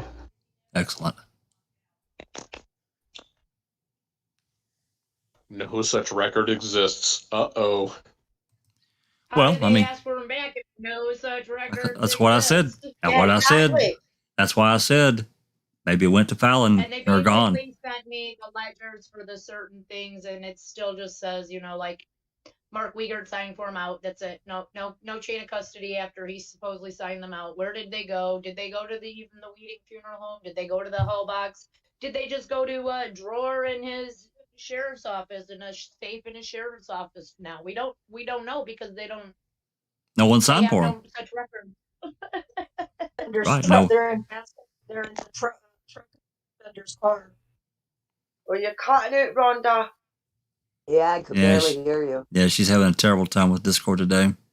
Her connection's been wonky. Jinxie, I would send that exact same thing to MTSO just in case, and DOJ. And if all three respond back that no such record exists, Houston, we have a problem. Yeah, because that means that there isn't even a record or even a billing of the Hallbacks phoning the police. Because if she phoned via landline to their landline or whatever, there should be that trail. Their number on her records, you know what I mean? So there should be something there at least. Even if this family has asked for these phones. Even if they didn't record the call or keep the recording of the call, there should have been a report generated for it. Yeah, that's right. Exactly that. Yeah. But we know what they're like with reports regarding the Hallback family asking for the bones back. Why not? Because we know that don't exist. If it does, it's not in that record. Well, I mean, if everything's on the up and up, somebody would have to have a record of this. Can't be done in a vacuum. Well, it could be, I guess, but well, it can be. Yeah. But now you're looking at backroom dealings and let's meet in the alley kind of thing. Yeah. I hope not. I really hope not. Doc's saying, can you imagine the info that could be obtained if the RAV4 was embarked? Oh my God. Scary amount of information, Doc. Yeah, you're damn tootin' it would be. Scary amount of information. I think it would be a treasure trove. If it still exists, I think it would be a treasure to find out. You might be able to find the DNA of the people that put the vehicle together. Possibly. If it's survived. Requesting under these numbers, and then they're like, this is too vague. But that's what I'm looking for, emails under those numbers, not looking for just anything under those numbers. See, she don't even know how to read. Well, I mean, you could clearly put the July 29th decision from the Court of Appeals that said that the Hallbacks asked for these bones, these cremains back. They're the ones that brought it up. Yeah, absolutely. I want this report. Where is this? Where does it show this? Absolutely include that, because that's where we got the information from. That's what raises the question. I mean, I asked the question a long time ago, who made the call for the 2011 Bumgate giveaway? There's got to be a record somewhere. So, okay, we're pushing 2 hours. Is any more questions, comments before we jet out of here? It's been a kind of a special thing. I mean, this. Sherry Lynn is, what is your opinion? What will happen if KZ gets access to everything and the RAV and the bones don't exist anymore? Well, I don't know if there's a remedy for that. I really don't think there is, and the court can fashion a remedy. I'm pretty sure KZ put that in her one of her briefs that they can fashion a remedy to correct that, whatever the case may be. I think that's a huge deal to me. That's a big deal if they've done away with this evidence in one way or another. Yeah, so if it's related to the bones, since the bones are gone, chain of custody is destroyed, so they are now useless. So the best we could get from that is they would have to grant Stephen relief based on the fact that they violated the statute and removed his ability to test that material and establish his exculpatory nature from it. So they would have to fashion some kind of relief there. If we're talking about the other stuff that they're still that we think they still have, like the RAV, if KZ gets her hands on that stuff and she unleashes her experts on them, oh boy, I've said from the start, the cards will fall and it will not be a pretty picture. No, it won't. And they've been trying to prevent the cards from falling since he filed his civil suit, since he was released the first time. Absolutely. Yore says, on behalf of Banana Man, apologies for not being able to attend, but respect to foul play for all hard work. Well, thank you very much. Not good enough, Banana Man. Not good enough. You should be here. Tell Joris there's no excuse, and the next time Banana Man does it, we'll be all having a banana split.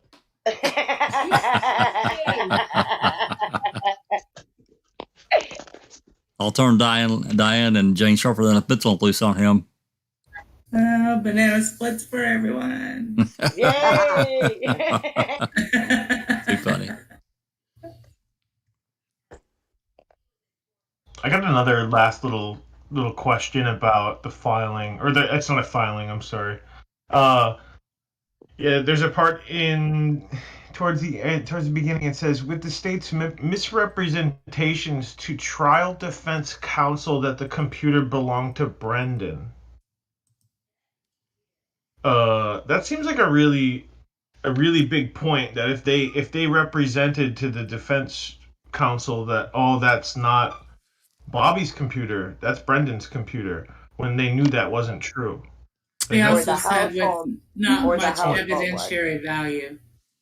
Or it was the house computer. It had no evidentiary value, right? Like they're deciding what has evidentiary value as they're constructing their case, right? Well, yeah. It was loaded full of evidentiary value, right? As it went, seeing without special equipment because no report came back with it. Right. As it went, Jeff, back in the early January 2007, when this is right after Kratz dumped all this stuff onto the defense, he had began this thing called the stipulation project, and it had numerous things that he wanted stipulated before trial to save time. And this is not necessarily unusual in itself, because if you don't have to drag people into trial, it just saves time and it's the right thing to do. However, one of the things in that stipulation project was specifically about the Dassey computer, because Brendan's. I'm sorry, he called it Brendan's computer in that stipulation project. He did call it Brendan's computer. So he wanted to stipulate that all this because he didn't want Billy to come in and testify. Or Brendan. Yeah. And he said they took it. They accepted that stipulation. Yeah. Why they did that, I don't know. Yeah. Nothing of evidentiary value was found, or whatever the wording. I can get you the stipulation project and let you read it. It's pretty ridiculous. I think that's pretty much what it said. Is nothing much of evidentiary value. Yeah. And they were only given the 7 encrypted DVDs. That's correct. Virtually everything. Yeah. Yeah, that's really nothing much. Yeah. Everything just keeps tying back to the other issues. Like it just once you talk through one issue, you find yourself back to another problem with their case. It's like a dot matrix. Everything comes back to this. That's wrong. Well, if this happened because of that, right? It's just circular logic to no end. It never ends. It never ends. There's so many problems with this case. That's why I said a few minutes ago that in a case of this large, you expect that there are going to be things that are unanswered. That's normal. However, in this case, the list is ridiculously long. And we want to understand, and to be non-hypocritical, to ask her to challenge ourselves to do the right thing and just say, oh, well, Stephen and Brendan are innocent. We're rah, rah, rah. No, that's not what we want. We want everything on the table. And the evidence leads where the evidence leads. That's right, balls and strikes. Yeah, exactly. Yeah. It all, see how everything just keeps tying back to the other issues. Like it just once you talk through one issue, you find yourself back to another problem with their case. It's like everything comes back to this. That's wrong. Well, if this happened because of that, right? It's just circular logic to no end. That's why I've said for a long time that there are so many great minds in this community, whether it's TTM, Rookie, whether it's Jinxie, whether it's Temptedious, all of these great minds in this community. None of us have been able to sit down and describe how that murder happened, because there are so many factors that are so screwed up that it's almost impossible to connect these dots. That tells you something's wrong. Absolutely. That's a great point. My sister said to me today, she's not in the case, a little bit familiar with it, but I told her I was on a live yesterday and today, and she's like, how long can you guys talk about this thing? My God. And I said, until it's over. Endlessly. Yeah. Endlessly. She's like, from the time we wake up till the time we go to sleep. Yeah. Well, we don't. Just never, and it never stops being a shit show. We understand that, a lot of these things, we reiterate, we re-talk about, we rehash. But, we have to remember that there's newer people coming onto the case. They don't know some of the intricate details that happened in the past. I try to, educate people that come along and just do not know. It's not, it may be older news to us, but for them, they're just discovering, they're like, what? What did you say happened? Even the other day, I was talking to Sunshine and told her something. She said, no. I'm like, yeah. And I gave her the link to whatever it was. So, again, there's so many of these areas. You can pick pretty much any area of the case, and they're serious. This is not problems. There are massive problems with it. So, the canines, Cuss Road. Oh, Jesus. Yeah. Cuss Road's its own do bones. We could do 3 or 4 open mics on Cuss Road. Easily. Keep talking till they're walking. Exactly, Angie. Well, that's what I intend to do. Probably people get tired of hearing me talk, but I'm going to keep talking about it until we get some kind of resolution. Okay. Any more questions, comments, concerns before we head off? Have we answered everybody as best we can? We need a lawyer. I think we've done what we can, Jack, with what's been in the chat, or what I've been able to catch in the chat. So we're up to date so far. Good. Well, hopefully, like I said, hopefully Tracy, I haven't talked to her, so I don't want to put her in the spot or anything, but hopefully Tracy, she's really good about explaining these legal ins and outs in a way that we can all understand. She's really good about answering questions. So hopefully if she has time and feels up to it, she will do a live and maybe explain some of these things to a finer point that we can't get around. She did mention on Facebook that she wasn't even going to talk about the state's reply because it's, mostly procedural bar and exactly what was expected. So she wasn't even going to bother to do a live on it. Now with Daisy's rebuttal, she might do something. I don't know. Yeah, maybe I'll bug her and say. On the court website, it shows a filing by Kathleen Zellner on 9/8. So this is being filed. Good. That was yesterday. I don't think that's showing she filed anything. That's showing that they filed their motion in response to her petition. I think that is when they filed. That was 9/8. So yeah. I don't think that has to do with this filing. I think that has to do with the filing. Like it's all listed in that same thing where Lisa Comfer is mentioned on 9/8. Well, if there's a singular entry, then yeah, that's probably true. Yeah. Well, we'll see. I'm hoping that she does file. This is just part. I just hope this is part of a reply that she's going to send back if she's allowed to reply. I would imagine she is, but we'll see. I don't know. Well, there's nothing under the anticipated due date, so I think it's closed. Oh, okay. And normally, normally if there was going to be any kind of response applicable or able to be accepted, there would be a date under there, and it's nothing. It's empty. I see. Okay. Well, and this might just be her way of telling them, I'm coming for you. Well, Sammy did say they could rebut. She could rebut. Yeah, she did say that before she left. Yeah. maybe she sees no purpose in doing it because the petition said it all, and all that he did was repeat the COA that she already is petitioning about. Well, Because then hopefully, maybe it's her message to them, I'm coming for you. hopefully, hopefully the Supreme Court is, more in depth and will do their own research. Honest and intelligent.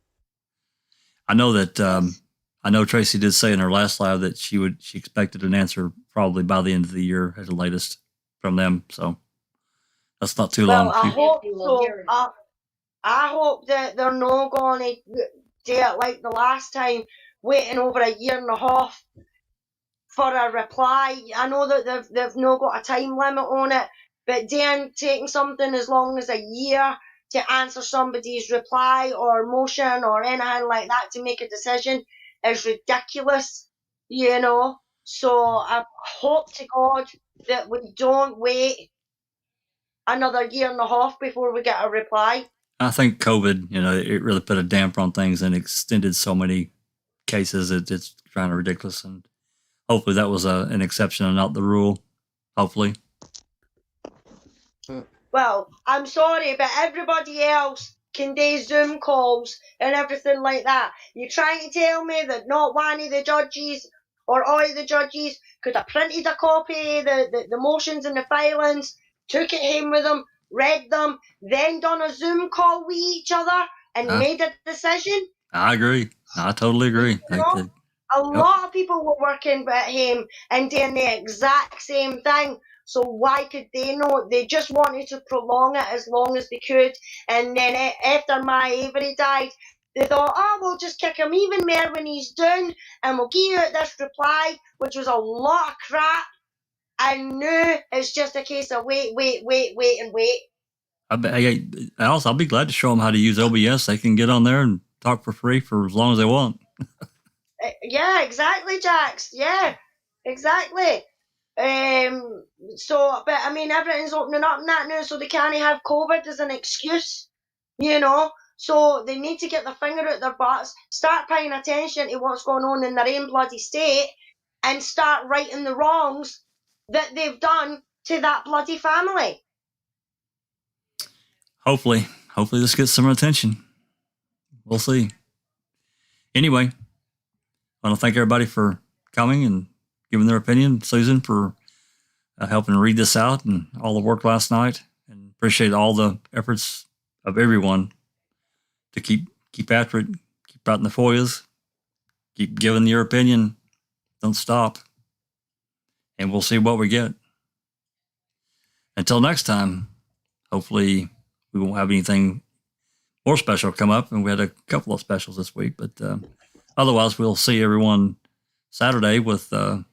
Silkman and reading Ken's book. That's been really interesting of what Ken's put on in that book. We'll continue that series, and then Sunday we'll hopefully have Tim Tedious Sunday afternoon for a really interesting open mic. Give everyone some information about a lot of the research that he did. It's really interesting. So with that said, this has been a Foul Play production.